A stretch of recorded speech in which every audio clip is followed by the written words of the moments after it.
Things Are Getting Strange in X-Files Rewatch podcast. I'm Nick. And I'm Kim.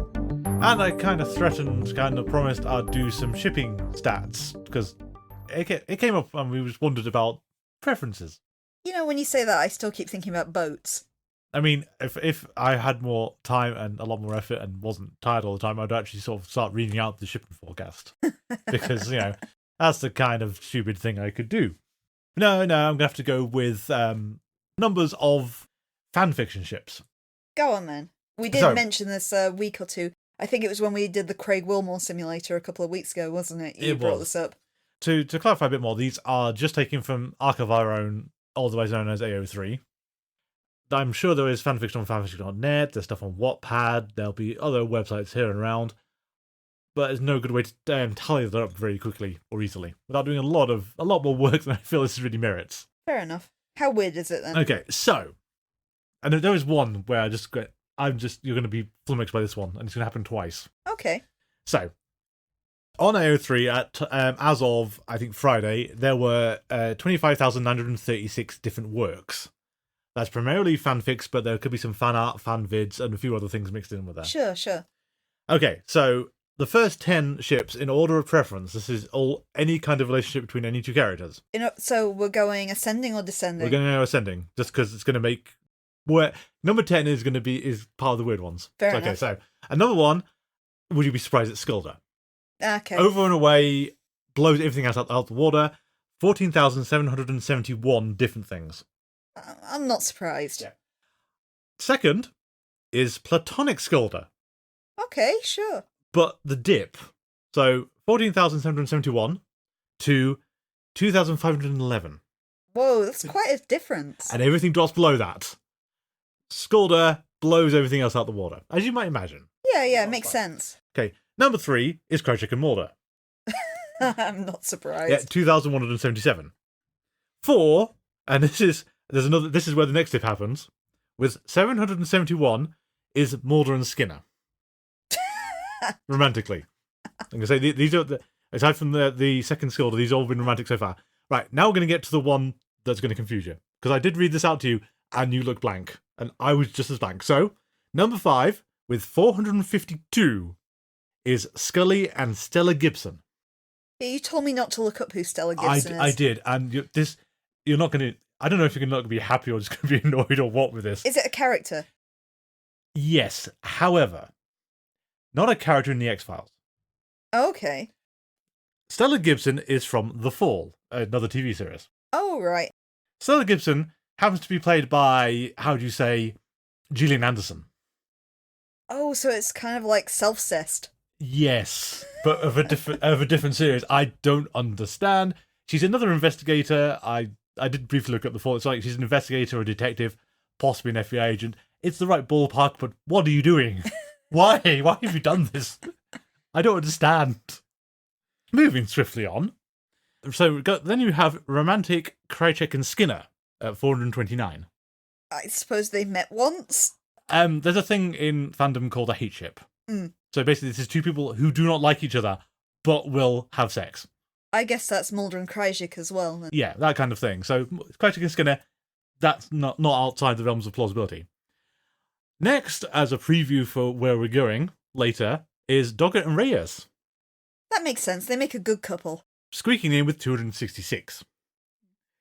Then the next 3 are interesting. So we have Krychek, Mulder, and Skinner romantically. Way. At 248.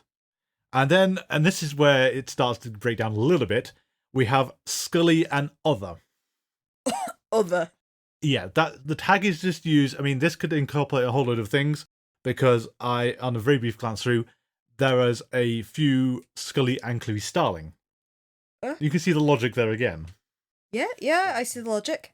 Then we get to number 10. Stella Gibson and Scully platonically. With 244. What is going on? I've got a question. I didn't see Scully and Skinner in there. Well, I'll get to that. So, unfortunately, we have to go down further. Not many people agree with me then. Well, sadly. So, the next 10, so down up to the 20th. So, in the 11th, we have Reyes and Scully with 183. Mm-hmm. Number 12 is your lucky number. So, Scully and Skinner, 89. 12 was the number, and the number was 12. Indeed. Only 89 of us think Only this. 18... not 89 people, 89 fan works. So it's one person who's written 89 things. It's possible. I think it's probably slightly more dense than that, but it's not a popular one, sadly. It does exist. It is represented in fandom. It's just not a big one. 13 is Byers and Langley. Fair enough. Which, have you looked at these two people? Does Fricky not get in on that then? No, Fricky doesn't see... Fricky is either so far down the list he's not appearing. I didn't go any further than this because we're getting into really low numbers now. Poor Froicky. I know. But that was 87. So then we have Scully and original character. So distinct from others, this is Scully and your own original character. Fair enough. At 84. So I guess they write those ones as if you're in that position. Yeah. Okay, so at number 15, there's Marita and Krychek. Another one. Marita. Marita Korovarius, Yep. which makes sense. At 71. Mulder and Other. And Other is another blanket one which could include Phoebe Green, because there are a few Phoebe Green things floating around. Okay. Then we get down to Doggett and Skinner. Yeah, I can see it better than Skinner and Mulder, to be honest. And we're really starting to sort of catch the edges of things with 51. Krychek and Other. I don't have any idea what this one contains, but yeah, that's 51 as well. Doggett and Mulder, also hanging on with the same number of 51. And then, and I'm surprised this isn't higher, really, of Mulder and Reader at 45. That's what I was getting at with the OC. Yeah, no, I mean... Is that different to being the reader's perspective then? It's different to self-insert. So OC I don't know much about fanfiction. And then, just fun, the top Mulder ships, which, it all makes sense up to a point, but then it's going to deviate off again. So, Skulder, Platonic Skulder, Krychek, Skinner, Fowley. Oh, all right, yeah. Other, Reader, female original character, you, and Samantha, platonically. Platonic, thankfully. Yes, we'll be count that So one. what you're telling me is there is a gap in the market for Cancerman stories. Yeah, Cancerman times Frohickey. Cancerman is certainly in the list. He appears as a character tag. Prevalence is very low. Shipping, I didn't actually bother to look at what Cancerman's shipping statistics are. I reckon you could ship him with Skinner. Well, I could go have a look in a second, but I'll do Scully quickly. So Scully is obviously Scully, Platonic Scully, Stella Gibson. What are you playing at? Then Skinner, then Reyes, then an original character who's female, others, Doggett, and, of course, the one we don't understand, Krychek. The cigarette smoking man, since you asked. Okay. And this is me sort of very hastily trying to call them all down because the most popular ship fic I've got is seven. There are 7 of them for Cancerman. And it's for Cancerman and Tina Mulder, which is not surprising. Yeah. With 4 is Cancerman and Krychek. Yeah, okay. With 2 is Cancerman, an original female character. With 1 is Cancerman and Alvin Kirsch. Tied with Cassandra Spender, who I feel should be higher. Yeah. More representative. And Diana Fowley, and Marita. And then just an unspecified original characters. And then it's sort of... Then I keep getting crossover stuff, so I keep finding fics which are tagged with Castiel and Dean, or Jean Grey and Scott Summers. Bizarre. It's massive crossover things. Yeah. Is how it happens. But anyway, so that is the state of the ships. I mean, Skulder just blows everything else out of the water. People do like Skinner and Scully, just not a good percentage of the fandom population. Or at least not the ones producing fan works. So, I feel we've learned some horrifying things today. That was educational. Yeah, I'm just still... The Stella Gibson thing is just going to just keep on bugging me forever, I think. Like, why? Is it too hard to have the Alien Bounty Hunter shapeshift into Scully and just do it that way? Yeah, true, I guess. No Alien Bounty Hunter stats in any of these. No one wants... Any one of them could be Alien Bounty Hunter. That's true. Anyway, do you have any news? Actually, yes. Cool. It's not so much news, but something interesting I saw, and indeed I shared it over on our Things Are Getting Strange Twitter, which is GetStrange42. But there was a video that was shared around this week of an interview with Gillian Anderson where she spoke a little about key moments in her career. So, of course, she spoke about The X-Files being her big break. It was more about her casting in The X-Files that I thought was kind of interesting. She basically said that on day 1 of casting, they had her and a few other potential Scullys. few potential Mulders, and they cast David Duchovny on the spot, basically. Yeah. So then it all became a breakdown of they had to see which woman had the better chemistry with him. And after day one, they said none of these people, Gillian Anderson included, were fit, and they had to wheel in a whole bunch of new female actors to try out over the rest of the week. And when people kept continuously not being fit, eventually she was considered again, and that's how she became Scully. It was interesting to see that apparently she was initially so far down this pecking order that she'd been completely not considered for the role. Yeah, I mean, it's wild to think that. I mean, I do remember some story where she was a problem, or considered a problem, because she was so much shorter than him. It was also kind of interesting to watch if you do check it out on Twitter, because she was talking about the fact that originally Fox didn't think X-Files would be a big deal at all, because they'd essentially put all their eggs in Briscoe County Jr. And who remembers? I haven't even heard of this thing. That was, I believe, Bruce Campbell's potential big break. Oh, okay. Oh, shame. But then X-Files was the one that wound up being watched by 40 million people every Friday. Yes. Well, I suppose we're stuck with this thing that you forgot even existed. It's time to catch a ride. Catch a ride to some woods in the middle of the, Yeah. Oh, I will apologise for that. I do plug this show at the end of every one of my streams, as we mentioned before. And in last weekend's stream, I completely forgot this episode existed, even though I just watched it. Doesn't really bode well for us going into the rest, but we will strive. For anyone who now was wondering what X-Files I was trying to describe on the stream, this is it. Rush.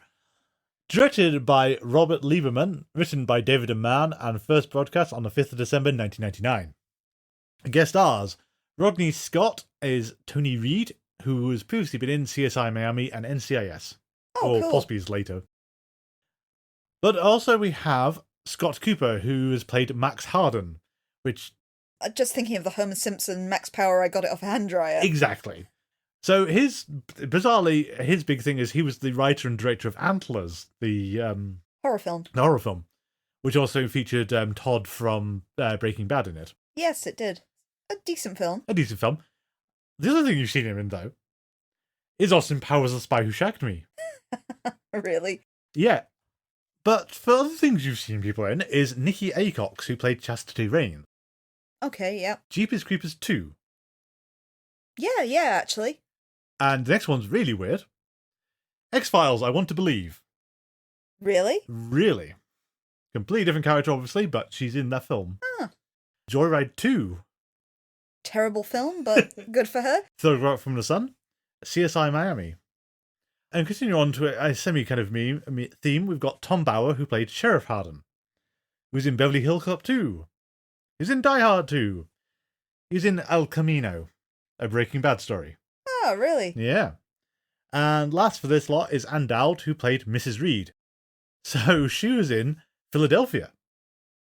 She was in Apt Pupil. It's the one with Ian McKellen, isn't Yeah, it? Stephen King adaptation. Stephen King. Hereditary, Oh, right. where she was Joan. Oh, is that the woman who befriends her? Yeah, the friend. That's her. And The Exorcist Believer. Ah, Not a good film, but she was in it. what do you know? Indeed. So have you got a synopsis for Rush? I do, from Wikipedia.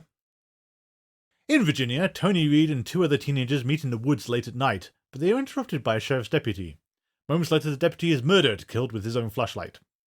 Mulder and Scully later examine the deputy's body. The blow that killed the man was so ferocious that his glasses were pushed through the back of his skull. They question the suspect, teenager Tony Reed, whose fingerprints were found on the flashlight, but he denies any part in the murder. Mulder and Scully agree that Tony is innocent, although Mulder's theory of spirit involvement is not shared by Scully. Scully, on the other hand, suggests that they question Tony's friends. Mulder and Scully visit Tony's school and speak with two teenagers who were with Tony in the woods, the sheriff's son, Max, and his girlfriend, Chastity.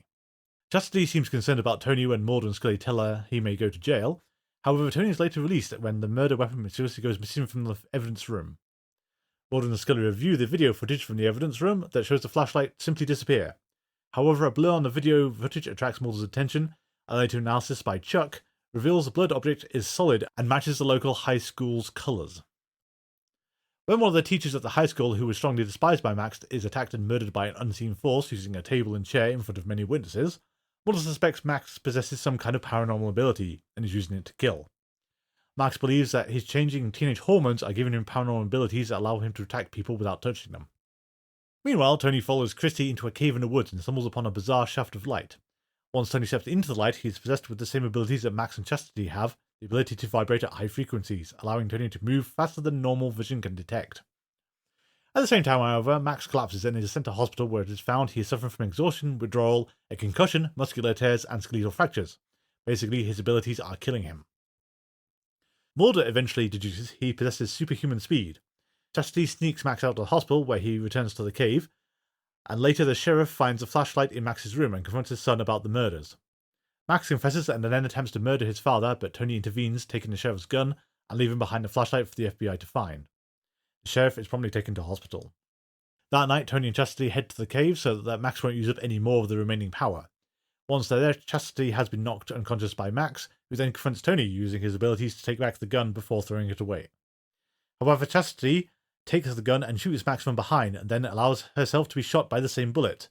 She tells Tony that she can't go back to the way things were before, just as Mulder and Scully arrive.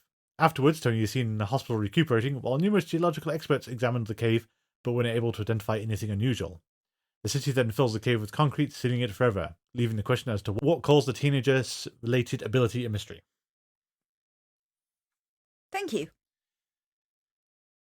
The weird elephant in the room, and it's only been true since like 2012, is that we've seen this basically done a second time.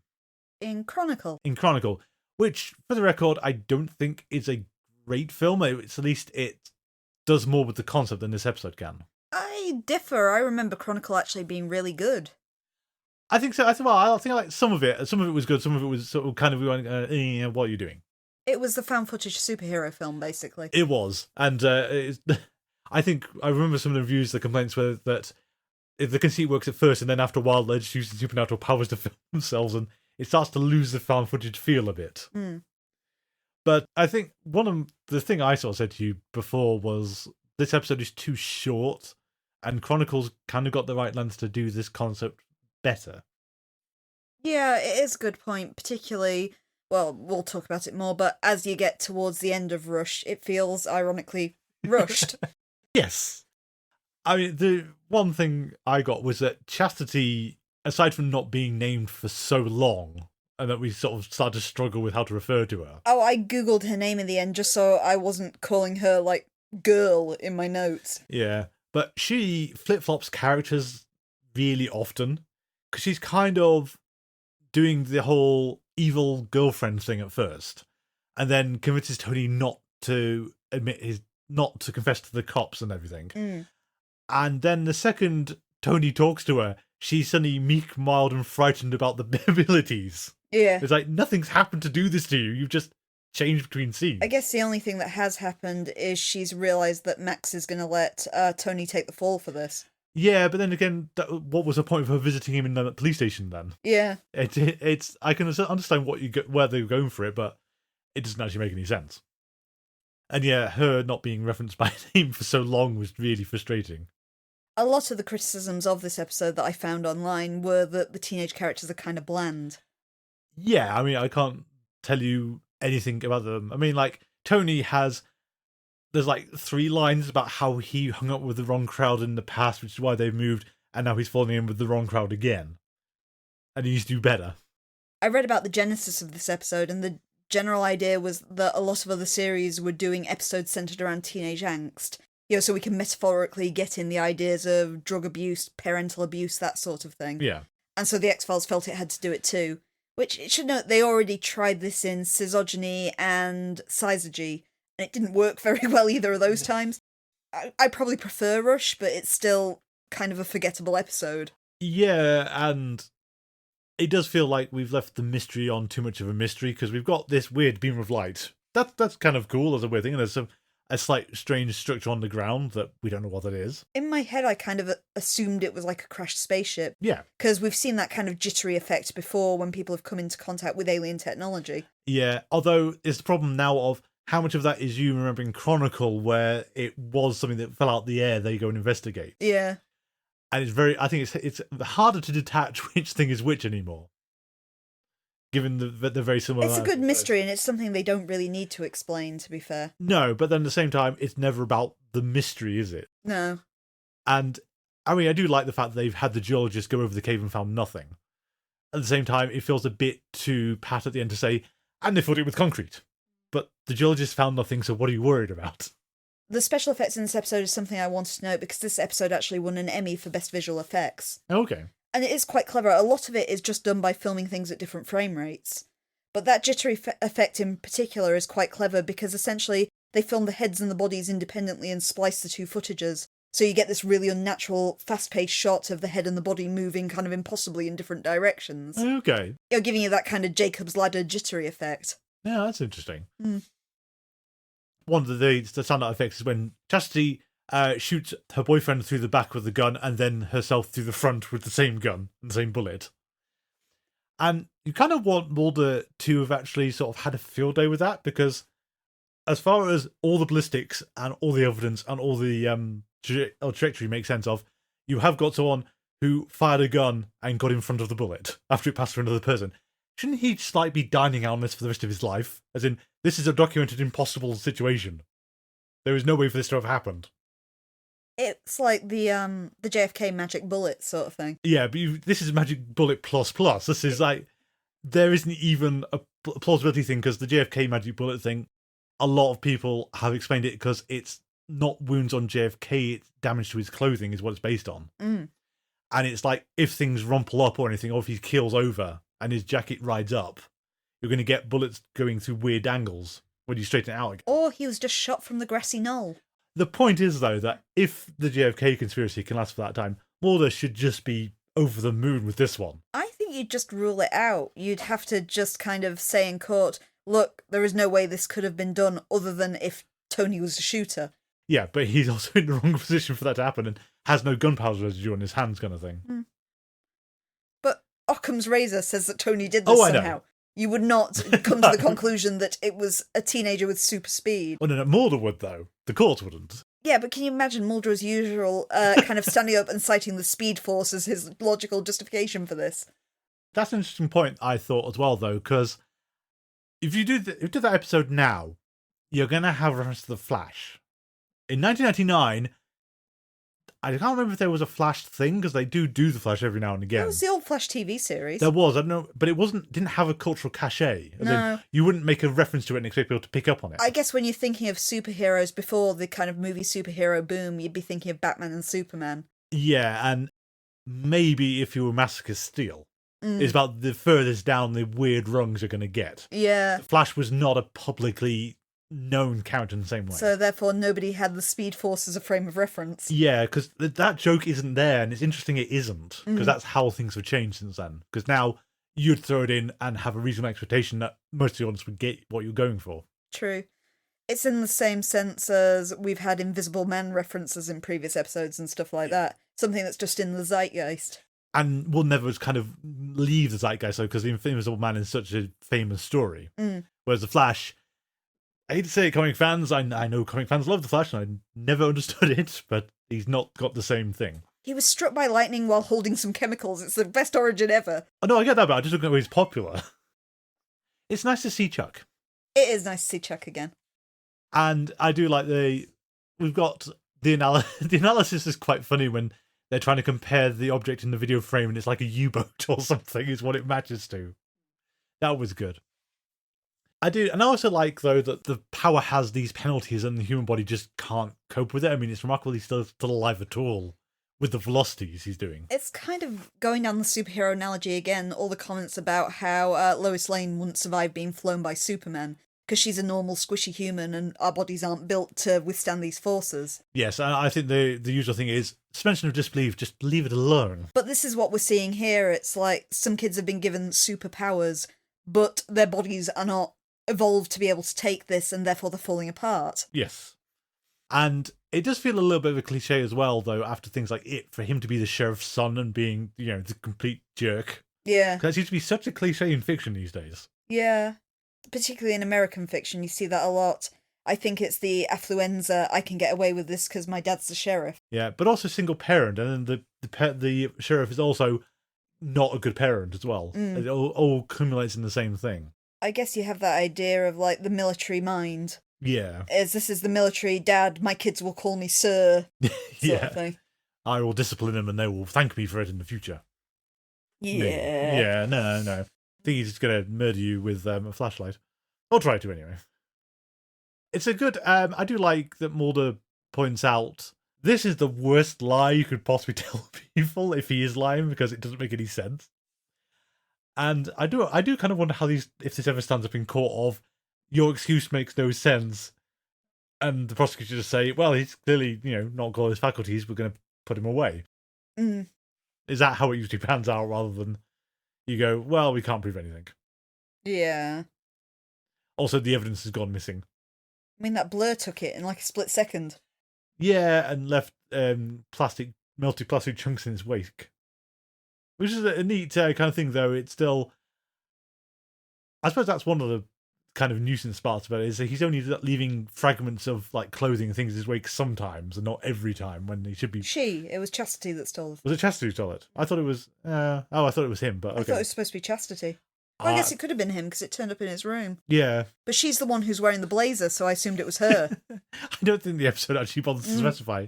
Again, Chastity is just such a headache with... I don't know if it's the cliches or not, but usually in these kind of stories, it's like Ferris Bueller is the one I'd sort of point to. Mm. So you have the popular kid and his girlfriend, and then the slightly nerdy, losery one who has the crush on the girlfriend, and the girlfriend will reciprocate to a point, and then it'll just never quite pan out. Yeah.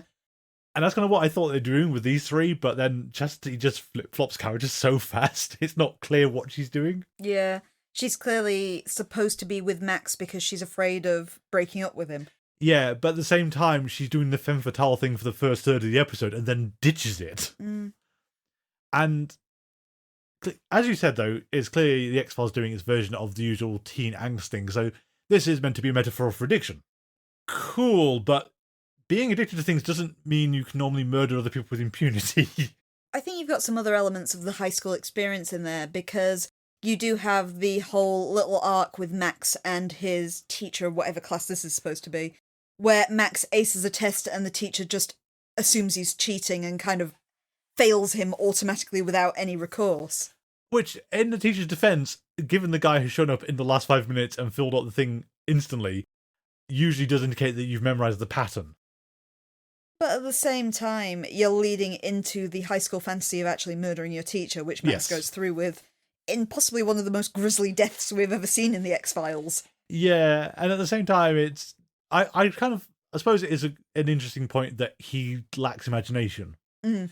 Max is clearly an unimaginative guy, given that you could have killed your teacher very subtly and no one would have ever figured out what happened. Yeah. And left no evidence, but no, you made a big scene out of it. He went with the spectacle of killing him in the middle of the cafeteria at lunchtime. Yeah, and in a way that cannot be anything other than supernatural. I've got to admit, I like that sequence, but at the same time, it's always kind of bothered me a bit. It's the fact that I don't think they've actually illustrated super speed very well in it, because it really should have been a snap of the fingers and the teacher was dead. Yeah. But you have these little bits where he kind of blurs and then a table flies across the room, and that delay wouldn't happen if he actually was moving fast. No, it looks more like telekinesis, and it's not. Yeah. It doesn't make any sense. Wikipedia tried to disprove this, or it might have been, I think it was the X-Files wiki I was reading, saying, oh, he's not running with the objects, he's throwing them. But at the same time, you wouldn't have that delay. No. Even if he was throwing them. It would be instantaneous. The second he blurred, the object would move. Exactly. I will keep going back to, if you'd done this one as a two-parter, I think that would give you the time to do this properly. The concept can't work in 45 minutes, or it can't work as you've done it in 45 minutes. There's not enough room to do what you need to do with it. Oh, can I tell you my little bit of trivia about the teacher's death? You can. That scene was actually cut down by standards and practices because they thought it was too violent. You are missing the point of impact of the chair. Okay. So originally that was in there, and that's what they were forced to remove, and Frank Spotnitz commented the fact that he thinks it actually made the scene a lot worse and a lot more frightening because it leaves it to your imagination. This is a common thing you'll find. I mean, the example I really remember is Evil Dead 2. Mm. So, Ash has just cut up his girlfriend, whose name I can never remember, sorry, but she's barely relevant to the film anyway. I mean, I'm not being, facetious. She really is there just to die to cause him problems. I can't remember the name, but then again, I can never remember characters' names. Yeah. But the point was that the BBC forced some cuts through. So the scene is Ash is just sliced up with a chainsaw, taken her into the woods, and or it's before he's taken into the woods, basically he's hitting her with a shovel. Yeah. And in the original cut of the film, he hits her 5 times. Yeah. And the point is that by the time you get to strike 3 or 4, you're starting to giggle because this is absurd. Yeah. Because he's just going and going and going and going. Yeah. BBFC cut it down to 2. And the note was, that's kind of too realistic. The point was, it was over the top before. Now you've done it straight. No, that's a good point. Yeah. And it's that, this seems to be a weird thing with censorship, is they don't take context into account sometimes. Yeah. I think the BBC are a lot better than they used to be, but in the 80s, it was very much context didn't matter. Mm.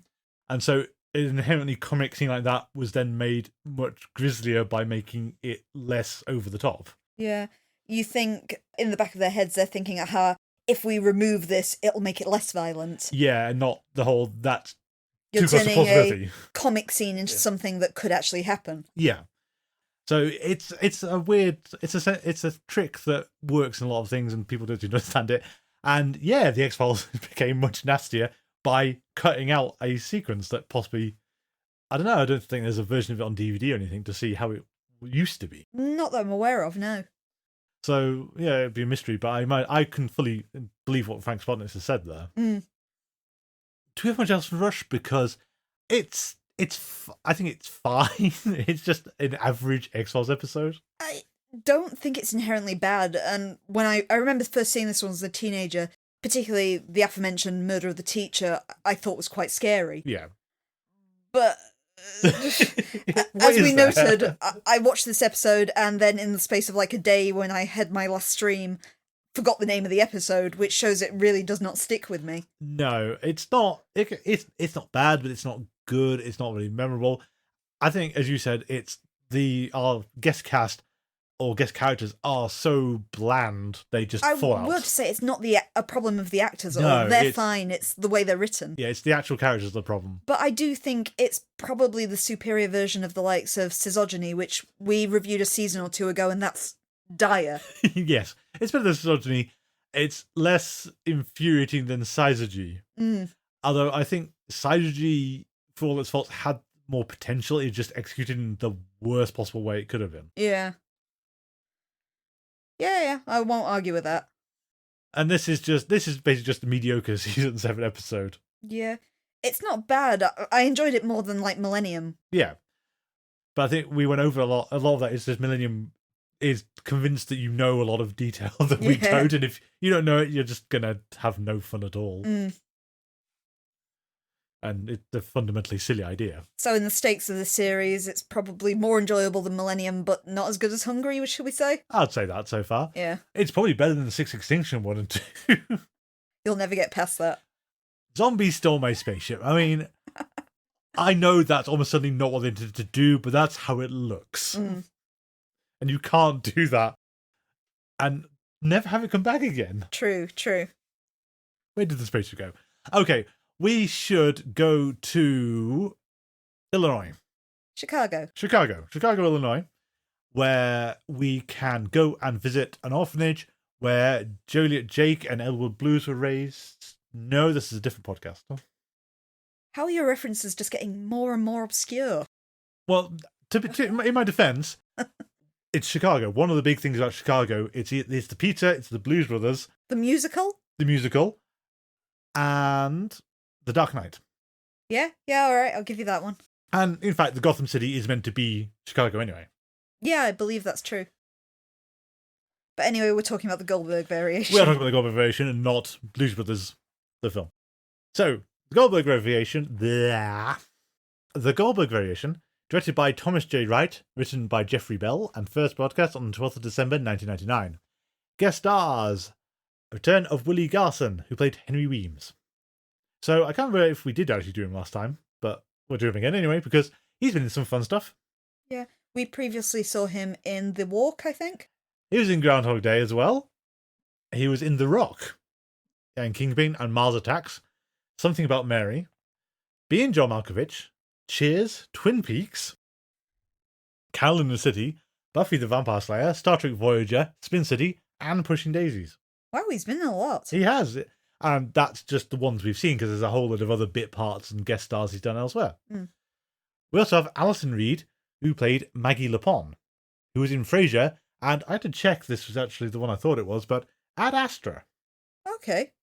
But of course, the one everyone remembers from this episode, or if you're an insufferable X-Files trivia person, you remember this, because he's a small moppet who isn't, he'll give you no indication of where he's going to go with his career. Would be Shia LaBeouf, of all people, playing Richie Lepon, who we've actually, it's kind of one of those ones where we know of him in things rather than stuff we've actually seen him in. Was this his debut? It's not quite his debut. He did other stuff beforehand. He was in I, Robot, which I'd forgotten. Yep, he is. Constantine. I don't remember him being in that, but No. fair enough. One of the dubs of Nausicaa, Valley of the Wind. Really? Yeah. Disturbia, which I do remember. Yep. Transformers, and Transformers 2, and Transformers 3, and then none of the rest of them. Of course, the big one, and the one he's not in, reason why he's not in Dial of Destiny, is Indiana Jones and the Crystal Skulls, or the Kingdom of the Crystal Skulls, or whatever the hell that stupid film is. Where he played Mutt. We played Mutt, the ill-advised son of Indiana Jones. And Callanan City. He keeps coming back. Mm.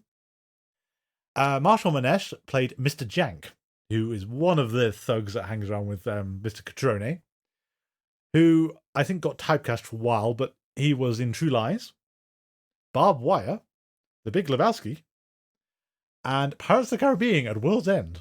Oh, fair enough.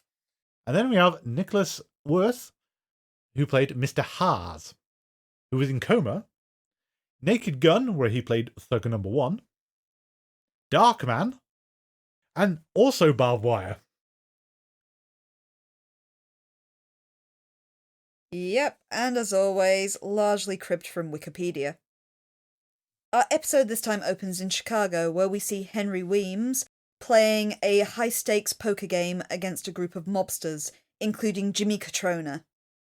It looks like it's going to be an easy win for Catrona, as Weems basically doesn't seem to even know the rules of the game.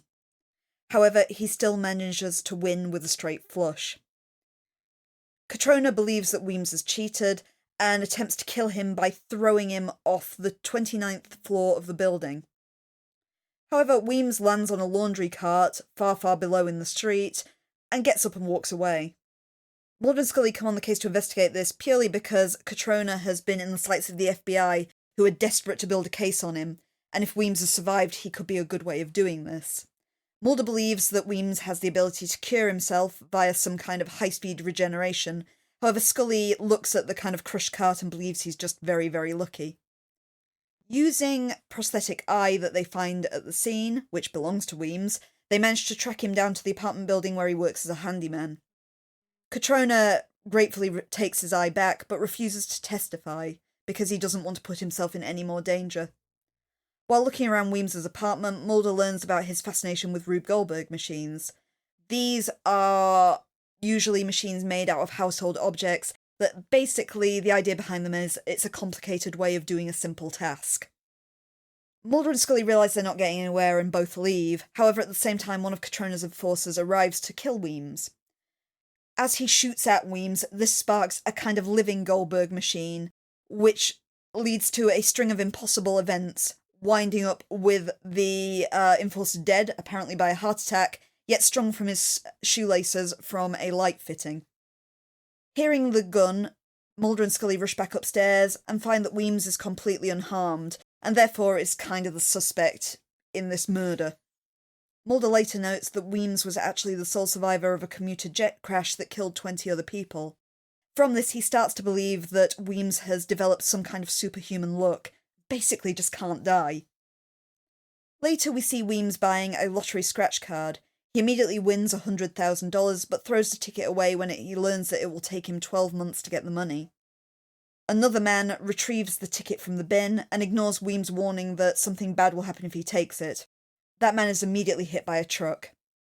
We see Weems' look in action once again, Mulder actually witnessing it live this time as he questions him, only as one of Catrona's other enforcers bursts in to try and kill him. His bullet ricochets off a pocket knife in Weems' breast pocket, grazes Mulder's arm, and hits and wounds the enforcer. Although unharmed, Weems is taken to the hospital, where he admits his luck to Mulder and Scully. He does explain that his goal has always just been to get $100,000.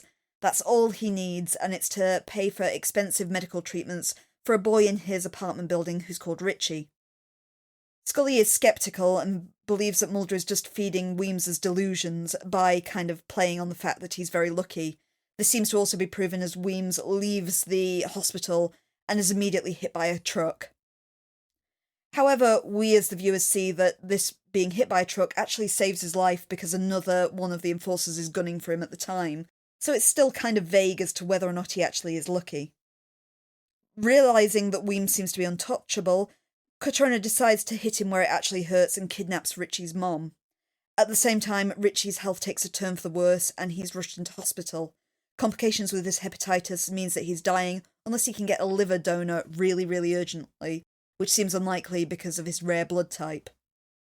Weems heads over to Katrona and turns himself in the hope he'll let Maggie go. Instead, he learns that basically there's no hope and Katrona just plans to kill him. As they are in the basement of Katrona's apartment and preparing to execute Weems, as they head to the basement to kill Weems, both Katrona and his partner Dominic are killed in this really, really bizarre sequence of events, another one of these living Goldberg machines. Weems and Maggie are left unharmed just as Mulder arrives with backup. In our end sequence, we learn that Katrona is an organ donor and matches Richie's blood type. This means Richie finally gets his liver and survives. Thank you. A happy ending. Yes. Well, it's the episode's, I think, by the writer of The Rain King again, isn't it? So it's another similar feel-good episode. It is, and I can't say too much about it because you haven't read it yet, but I've realised it's possibly inspired by, or at least an allusion to, the Sirens of Titan. Sirens of Titan, that's the Kurt Vonnegut novel, isn't it? That is Kurt Vonnegut, which is also one of the inspirations behind Hitchhiker's Guide to the Galaxy. Oh, okay. Because it's the ultimate reveal of what the entire plot was in aid of. Is one of those you can't quite believe what's been set up and what's been paid off. But the point in this episode is that this entire affair was to kill Katrona to get his organs to Richie. Yeah. Was basically the entire sequence of events was just to do that. Mulder mentions at one point in the episode about not being able to see the woods for the trees as well. It's even the points where it looks like Weems is having bad luck. In the end, it's just all kind of leading up to this one goal. Yes, just to put him into the right place at the right time so that Katrona will be hit by a winch. Yeah. The dignified way he goes out is quite good. I love seeing all the Goldberg machines in action in this episode as well because they are really cool. If you've never seen one before, go and Google them. They are amazing. Yes, and we have the weird examples like OK Go's Rube Goldberg video for their song. Yeah, that is a really neat music video. Can you remember which one it is? That's This Too Shall Pass, I think is the song name. Yeah, just so people can find it. Yeah, I read a comment from Gillian Anderson about how much she enjoyed this episode because of the cool contraptions, but they were also very challenging and took a lot of takes to film because they go wrong so easily. Yes, if you knock them, they might sort of pits of them will sort of trigger too early and things. So yeah, I can imagine that being a bit frustrating. At the same time, didn't you had a thing about Chris Carter causing some problems? Yeah, this episode on the whole, it took them a while to get it greenlit apparently. Just because they're a bit iffy about the comedy episodes, which this is, it's a nice comic feel-good one. Oh, definitely a comic. Because apparently they find that they're never very popular episodes because as many people dislike them as they like them. But ultimately, Chris Carter didn't think this episode worked and cut it to bits, which resulted in the episode being 4 minutes too short. So they had to pad it. There's one scene where Mulder and Scully discuss the case in their car that wasn't in the original. And indeed, they had to stick Gillian Anderson in a wig because her hair had changed so much by the time they discovered they had to shoot this extra scene. And also, there are a few more scenes of Goldberg machines, which now you're thinking that you can really see how some of these are a bit oddly cut in the episode. Particularly the one where the enforcer flips through the air and winds up tangled in the kind of ceiling lights. Yeah, and it was While I could understand that the first time you see it, you only get to see glimpses of it because they're trying to hold off on the effect. Yeah. The fact that when Mulder actually puts it together, you don't see the scene play out in whole or anything. You still get exactly the same little clips, which are really hard to get a sense of how it happened. I think as well as the little Goldberg machine with the basketball hoop that Richie has on his desk, you see them activate it like 2 or 3 times. Yeah, that's very suspect now. Yeah. That we keep doing the same one. Okay. Chris, what are you doing? But yeah, it's lots of fun. Apparently, they gave the writer extra time to write this to give the arts department more time to build the machines as well, because they're so complicated. Yeah. But I mean, I do like it. It's very black comedy. This is kind of Vince Gilligan and Darren Morgan's kind of area to sort of do this. Especially, it's actually more veering into Darren Morgan territory of guy has an ability that does him no good whatsoever. But if it serves someone else, it will actually pay off. It's got that kind of yin-yang aspect to it where he can't be really lucky without the universe hurting someone else. Yeah. And I like the various illustrations about sort of winning all the money and then getting himself thrown off the roof. But just hitting a laundry cart so he doesn't die. Yeah. My favourite scene's the bit with the lottery ticket. That I think is magnificent. Just with the guy running out into the street just being hit by the truck, with the falling clover on the side. But just immediately. Yeah. And then the story saying, he said with his last breath, I want you to have it, Maurice, I want you to have this. Thanks. Apparently in the state of Illinois, scratch cards have to be paid as a lump sum as well, so it wouldn't have been a problem for him. Even though the shopkeep tells him it's by instalment, that wouldn't be true. I mean, on the one hand, you want to say, someone didn't know the research. On the other hand, at what point are you going to say, how do scratch cards work in this state versus my state? You're not going to think long. It's a weird trivia, and I don't think it's really a problem with the episode. No, it's a weird mistake, and I don't think you can hold someone responsible for making it. Because you're just not going to think that's the issue. But yeah, just to say, this as... Well, I remembered on previous watches, this is one of my favourite X-Files episodes. I just think it's wonderful. It's just perfectly shot and it's got some great characters in there. It does. I mean, I think Richie's probably the worst character just because he's adorable ragamuffin who's ill. Yeah. I just like Catrona as the villain as well, having this very, very classic mobster who all he can do is keep sending assassins at this guy who is somehow doing them in. Yes, it doesn't work. I was a bit mystified as to which one survived because they're going to visit one of them in a hospital. And I think it's someone who got shot in the back. It's the ricochet. Yeah. The one that's hit by the ricochet survives. And it's like, he survived that, not the guy who just hung upside down from a ceiling fan? The guy who got hung upside down had a heart attack. I know, but still. Yeah. If you were scripting them, which one would you say is more likely to have survived the encounter? Yeah, true. But no, you see the one with the ricochet being wheeled into the hospital wearing a breathing mask. It's just, it felt a bit weird. And then Dominic, the final one, gets electrocuted. Yeah. Poor thug number one from Naked Gun. Oh, is that the one that's in the Naked One? But I do like, yes, it's Henry Weems takes down a mob family just because they won't leave him alone. It's even that opening sting with the kind of high-stakes game that's just got this one, like, little loser sat at the end of the table. Just the out-of-place person. Who does, and I do remember this from reading about poker, is like, the one thing you never do is exchange your entire hand. Because at that point you fold, because there's no point carrying on. I've got to admit, when I was at university, we used to play Texas Hold'em a lot, and that's my entire knowledge of poker. But it's even to the degree of, virtually everyone knows the poker hands, and he doesn't know them. No. Is that, he puts down his straight flush and he thinks it's a good hand. Well, I think he knows enough to that it's one. He's not surprised he's won. But he knows it's enough to beat the four of a kind. Yeah, but it's his reaction when he puts it down. It's kind of like, that's a good hand, right? Sort of reaction he's got. It's like, yes, it's one of the best hands in the game, pal. Yeah. But he only didn't get a royal flush because the other guy has all the kings. He was king's high, yeah. Imagine to lose his glass eye, which I think is also a special effects mistake, isn't it? Yeah, it's obviously if you've got a prosthetic eye, it doesn't move like a real eye. So I saw people critiquing that online as the fact that he blatantly doesn't have a glass eye because his eyes move together. Yeah, it's like, to people that I will say it's one of those suspension disbeliefs and things. And does Pirates of the Caribbean also bug you with Mackenzie Cook's wooden eye? His wooden eye does move in Pirates of the Caribbean, but then again, it's a fantasy world. This is real life. Well, real life as much as the X-Files is in real life. Superficially. But I guess you could have probably got that effect by putting like a contact lens in him or something. Something that wouldn't move so obviously as his own eye. Yeah, well, these days you'd CGI it, so it wouldn't actually be a factor anymore. At that point in time, though, it'd be a horrendous amount of effort to do for a tiny thing.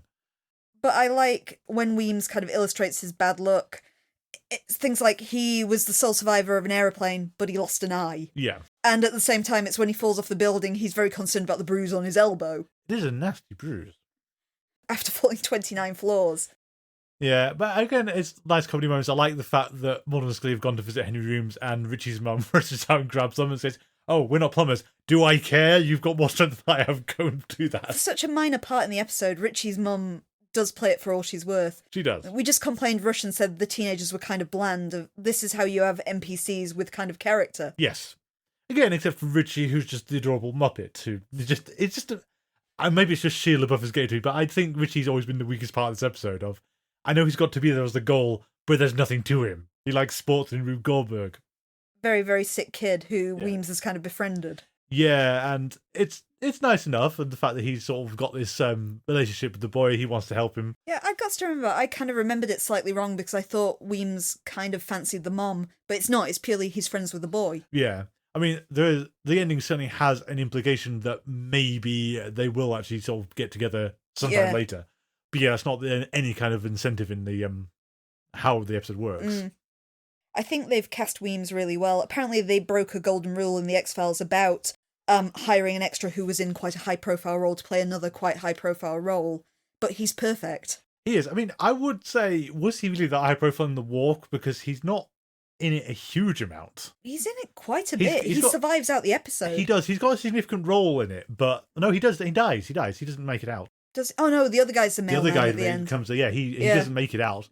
I mean, he's kind of pivotal, but he's not a huge bearing on the episode ultimately. So, well, anyway, they're justifications. But his casting, you need that kind of character because he's kind of like the pathetic loser, but has got this godly power that he can't control in any way. Yes, it just influences things around him. Essentially, the universe bends to keep him alive. Yeah, much like Scully.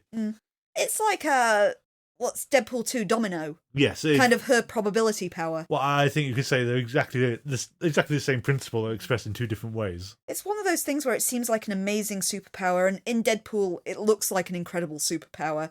But you kind of see the downside with him is he can't live comfortably because he knows it's got this flip side to it. Yes, he's just got to remain on the right side of it, and if it's used in service of someone else, apparently everything is fine.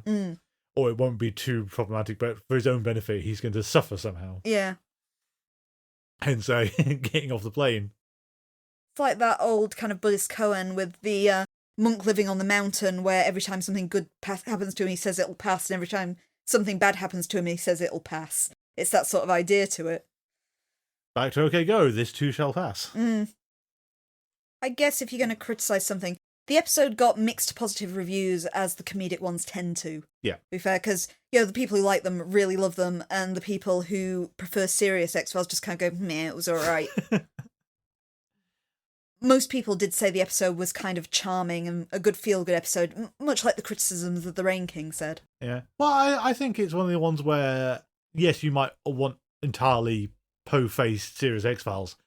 You have to break it up occasionally, and we have lost the balance between comedy and serious recently, but I think you can only have the comedic episodes because we know how the X-Files usually works as well, because it makes fun of the formula. Yes, I mean, Humbug, Jose Chung, and Clyde Bruckman only work because of how seriously the X-Files was taking itself up to that point. Yeah. Now you can say, so the whole premise of the series is actually inherently stupid. None of this makes any sense. I think the king of doing that was still Bad Blood, which really showed, kind of how we can make fun by exaggerating Mulder and Scully's traits. And just having them experience the same events, but just remembering all the details differently. Yeah. This episode's definitely cut from the same kind of cloth as those, but like Rain King, you just feel happy watching it. Well, yeah, it's more of a feel-good episode than a amusing critique of the X-Files. Yeah. And I guess if I was going to criticise something, it's that Mulder and Scully don't have anything to do in this episode. No. They are just walking around watching Weems, essentially. Yeah, and you could make the argument then this would have been better placed where Hungary is. So you could actually you can cut Mulder and Scully's appearances right back. Apparently it was consciously put at this point in the series because they wanted the series to have some scary episodes before they went into a comedy one this time. Yeah. Often we've said in the past they've kind of slammed those comedy ones out at the start. But you've had Hungary, you've had Rush, you've had Millennium, so we've had some serious darker episodes there. But Hungary isn't really a serious episode. People count it as a serious episode. I know, but what episode are they watching? I guess it's got a sad ending, but I still think it's got some hilarious points, like the self-help group. Yeah, I think the whole premise is inherently comedic anyway. It's very black humour, but it's still humorous. Exactly. I think you could have actually served it much better by just paring Mulder and Scully right down to like the hungry level of their appearances, that they only show up occasionally. Because as you said, it's just basically, it struggles to find something for them to do, like the card game trick or Mulder being shot in the shoulder. I mean, that was just a nice scene, just where the ricochet just goes off around the room and Mulder ends up getting hit. I think it was neat because it allowed Mulder to see this in action, his theory about how the look power works, but also it shows the collateral damage is that Weems doesn't know who's going to be hurt around him. Yeah. Mulder isn't seriously hurt, but he's still nicked by a bullet. Against all odds. And Scully... It's just fun to know what to say about Scully in this one, because she's entirely right about all of it. I mean, in fact, she points out how Henry Weems could have possibly survived the first time, when Mulder basically thinks he's Wolverine, to go for another comic book one. But again, if you did it these days, you would reference Wolverine. You didn't do that in 1999. Yeah. It's. I don't really have a major point of this. Of just, you can very clearly see how pop culture has shifted. Yeah. That you would make a reference these days that you would not have done at the time. And Scully's entirely right. There are accounts of people being blown out of aeroplanes and surviving because of what they land on, like deep snow. Yeah, and indeed that's entirely the case here. Is all he's managed to do is hit a laundry cart, which has reduced the impact just enough for him to stay alive. I guess the other way we've seen this and stuff is Unbreakable, with the train crash in that and him being the only one to walk out because he's got a superpower. Yeah, which... Again, was after this, so I wouldn't. It's not impossible M. Night Shyamalan took some cues from this one. Shyamalan. And I don't know if I'd believe him if he whatever he says. I don't know if you've got much else, but it's one of these ones where again it's a good episode and there's like lots of nice moments in it, but there's nothing really to talk about other than it's a great illustration of a luck-based superpower, and they're not. You don't see them very often. Because it's hard to do them. Like I said, before going into series, I would have told you that the Goldberg variation was one of my favourite episodes, and it still holds up. It's a wonderful episode. And as we said, it only really works because we've had so many dark ones before it. Yes, so I think it's the high point of season 7 so far. But I loved the Rain King last season as well, and it's a similar kind of tone to that. Yeah. It's nice just sometimes to have an episode that isn't dark and scary and has that sweetness to it. Yes, and also isn't just a biting critique of the entire concept. Yeah, it's not the Darren Morgan We Hate Mulder show. Well, I suppose that's one thing, is that combine it with Rain King, this is the flavour of comedy the X-Files hasn't had before. Yeah. I found a comment from Vince Gilligan when I was looking at this episode as well, where he said that season 7 was actually his favourite season, because he felt that they took more risks with it and kind of explored other ways of storytelling. Which, to be fair, looking back, we've seen that in Hungry, from the monster's perspective. We've seen Millennium's very different narratively. We've seen them with all the special effects and the kind of team-focused story in Rush. And now this. They are kind of showing a lot more variety in the series. Yes. Shall we leave Illinois for now? Leave Chicago. Go out to Washington, DC. So next week's will be, it's got to be Horizon and the Amazing Malini? Yes, you're entirely correct.